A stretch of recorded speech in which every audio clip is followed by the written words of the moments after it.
9वें अध्याय में राजविद्या राजगुरु योग का वर्णन।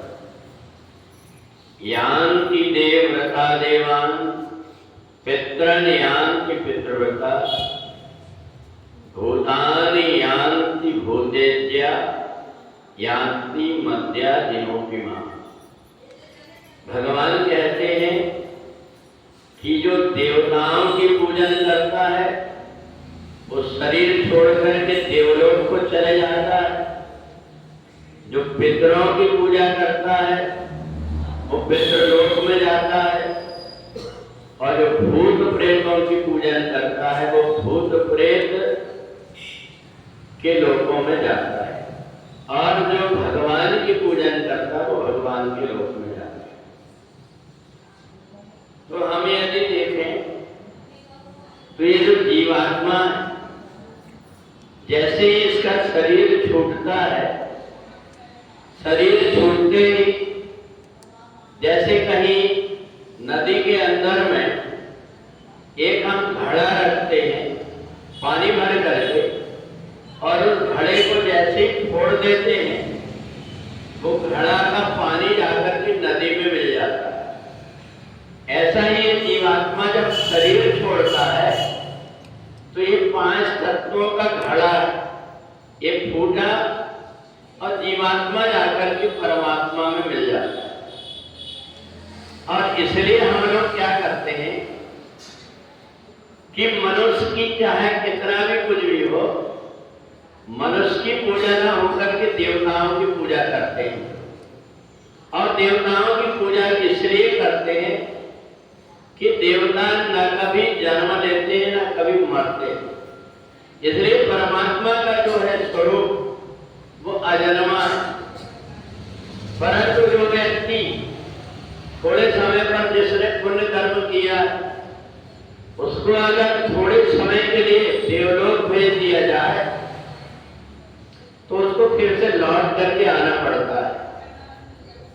और जब यहाँ लौट करके जीवात्मा आता है फिर से आकर के जन्म लेता है, जन्म मरण का चक्कर उसको बना रहता है। और इसलिए अपने यहाँ पर देवताओं की और परमात्मा की ही पूजा होती है, भूत प्रेतों की पूजा नहीं होती। जो व्यक्ति भूत प्रेतों की पूजा करता है उसकी वृत्ति विकृत हो जाती, उसको कई बार भयानक भयानक चीजें दिखने लगती, उसके मन के अंदर भयभीत होता है, सपने में डरते रहता है। और जो देवताओं की पूजन करता है उसकी आंख के सामने देवताओं की मूर्ति रहती है। और इसलिए अपने यहाँ पर जाने अनजाने में किसी हमारे पूर्वज की परमात्मा की कृपा न हो पाई हो, उसने परमात्मा का भजन न किया हो, तो ये 15 दिन जो पितृपक्ष के होते, ये पितृपक्ष के समय बेटा हो या बेटी हो उन पूर्वजों के नाम से जल देता है, तो जैसे ही उनको जल देता है तो उनकी आत्मा को शांति मिल जाती है। और इसलिए हम अपनी महानता बनाए रखने के लिए कि मनुष्य केवल अपने लिए नहीं करता बल्कि जिन्होंने हमको जन्म दिया है उनके चले जाने के बाद में भी हम उनकी याद करते हैं। तो ऐसा जब वो करता है तो देवता भी प्रसन्न हो जाते कि इससे कितना उत्तम भाव। बहुत से व्यक्ति तो केवल अपने लिए जीते, पर ये व्यक्ति ऐसा है जो इसके पूर्वज चले गए इसके बाद में भी जल देता है। और ये केवल पितरों को जल देने का कारण जो है ये 15 ही दिन होता है, इनके बाद में पितरों की पूजा नहीं होती। और इसलिए हमेशा हम अगर पूजन करना चाहते हैं तो देवताओं की पूजन करें। देवताओं की पूजन करने से हमारे जीवन में सुख भी आते हैं और हमारा जीवन निरोगी भी होता है।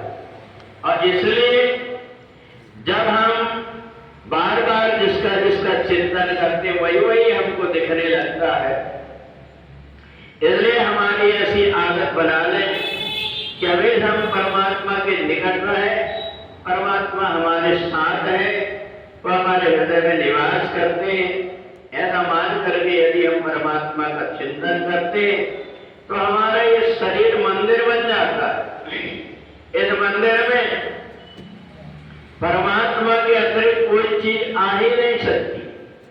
अगर कोई भी चीज आसपास आने की कोशिश करती भी है तो परमात्मा उसको दूर कर देते हैं। अपनी धारणा को परिपक्व करके जो व्यक्ति परमात्मा से जुड़ जाता है उस व्यक्ति का कल्याण हो जाता है।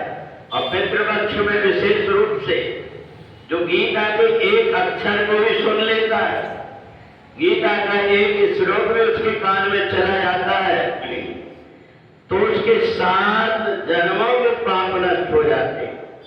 और इसलिए हम जो गीता है, इस गीता को श्रद्धा पूर्वक अपने पितरों के लिए करते हैं। 13 दिन तक जिन पितरों की आत्मा इधर उधर भटकते रहती है उनके लिए हम अगर गीता का पाठ करते या पितृपक्ष में उनको जल देते हैं तो उनको शांति की प्राप्ति होती है। इसलिए अगर मुक्ति देने वाला कोई ग्रंथ है वो है गीता, जो भगवान के मुख से निकली हुई है। इस गीता का जो पाठ करता है उसका लोक और परलोक दोनों सुधर जाते हैं। बोले वृंदावन बिहारी लाल की